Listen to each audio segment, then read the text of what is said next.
జగన్మోహన్ రెడ్డి వచ్చే ఎన్నికల్లో ఇవ్వడానికి వేరే హామీలు లేవు. ఎందుకంటే గత ఎన్నికల సమయంలో ఆయన చేసిన వాగ్దానాలే పూర్తిగా నెరవేర్చిన హామీ ఒక్కటి లేకపోవడమే.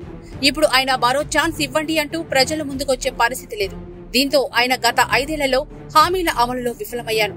ఈసారి ఎన్నుకుంటే ఆ హామీలన్నింటినీ 6 నెలల్లోనే నెరవేర్చి చూపుతానంటూ కొత్త పాట మొదలు పెట్టడానికి రెడీ అయిపోయారు. సరే, గత ఎన్నికల ముందు ఇచ్చిన హామీల గురించి ప్రస్తావించడం కంటే ముందు ఈ 5 ఏళ్లలో ఆయన హయాంలో రాష్ట్రంలో రోడ్ల పరిస్థితి అధ్వానంగా తయారైంది. పొరుగు రాష్ట్రాల వారు సైతం సెటైర్లు వేసేంత దుస్థితిలో ఏపీలో రోడ్ల దుస్థితి ఉంది. గుంతల్లో పడి ఎన్ని ఆర్టీసీ బస్సుల చక్రాలు ఊడి రోడ్ల పక్కకు దౌడు తీశాయో లెక్కలేదు. ఎన్ని చోట్ల ఆర్టీసీ సిబ్బంది బస్సులను నడపలేమంటూ చేతులెత్తేశారో చెప్పడం కూడా సాధ్యం కాదు. ఇక రోడ్ల దుస్థితి కారణంగా జరిగిన ప్రమాదాల్లో మరణించిన వారు, క్షతగాత్రులైన వారి సంఖ్య లెక్క పెట్టడమే సాధ్యం కాదు. ఎంతగా ప్రయత్నించినా ఫలితం లేని విధంగా సామాజిక మాధ్యమంలో రోడ్ల దుస్థితిపై వీడియోలు ప్రత్యక్ష సాక్ష్యాలుగా చెక్కలు కొడుతూనే ఉన్నాయి. అంతటా గుంతల్లేని రోడ్లే ఉండాలంటూ ఆదేశాలు ఇవ్వడం, అంతే మళ్లీ 6 నెలల వరకు ఆ ఊస ఎత్తకపోవడం రివాజ్ గా మారిపోయింది.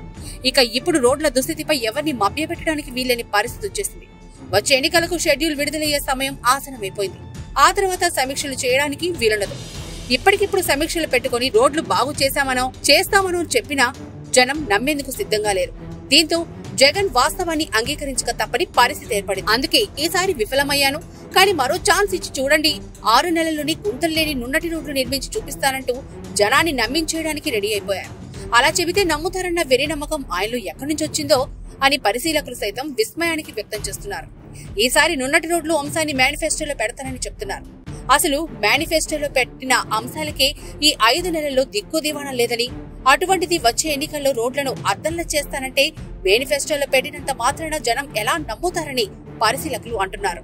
గత 5 ఏళ్లలో రోడ్ల లీటర్ పెట్రోలు, డీజిల్ పై అదనంగా రోడ్ల నిర్వహణ కోసం అని రూపాయి చొప్పున అదనంగా వసూలు చేసిందేమిటి అన్న ప్రశ్నకే సమాధానం చెప్పుకోలేని దుస్థితిలో ఉన్న జగన్ అలా అదనంగా రోడ్ల కోసం అంటూ వసూలు చేసిన సొమ్ముల్ని కూడా అరవకార పందేరాల పేరిట వాడేశారు.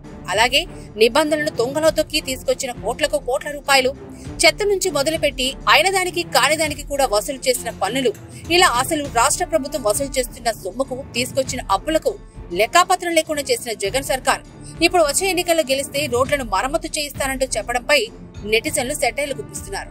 మళ్లీ జనాలను మోసం చేయగలరా అని సవాల్ సైతం చేస్తున్నారు.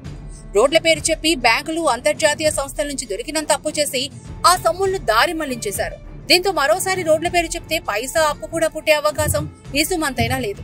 అయినా ఎన్నికలకు సిద్ధమన్న నోటితోనే 6 నెలల రోడ్లను అద్దంగా మారుస్తామని చెప్పడానికి సిద్ధం అయిపోతున్నారు జగన్. అసలు మౌలిక సదుపాయాల గురించి 5 ఏళ్లలో ఏమాత్రం పట్టించుకోని జగన్ సర్కార్ అదేమని అడిగిన వారికి మీకు ఉత్తినే డబ్బులు పంచుతున్నాం కదా అని ఎదురు ప్రశ్నించింది. వైసీపీ నేతలైతే జనం రోడ్ల కోసం నిలదీస్తే పథకాలు కావాలంటే మీకు సొమ్ములివ్వం, జాగ్రత్త అంటూ బెదిరించడానికి కూడా వెనకాడలేదంటే వైసీపీ ఎంతగా బరిదెగించేసిందో అర్థమవుతుంది. ఈ బరిదెగింపును పంటి బిగువన భరించిన ప్రజలు ఎన్నికల కోసం ఎదురుచూస్తున్నారు.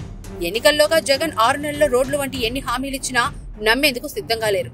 వైసీపీ బరిదెగింపుపై తమ ఆగ్రహాన్ని ఓటు రూపంలో చూపేందుకు రెడీగా ఉన్నారని పరిశీలకులు విశ్లేషిస్తున్నారు. సొంత సర్వేలతో సహా అన్ని సర్వేలు అదే విషయాన్ని చెబుతున్నాయి.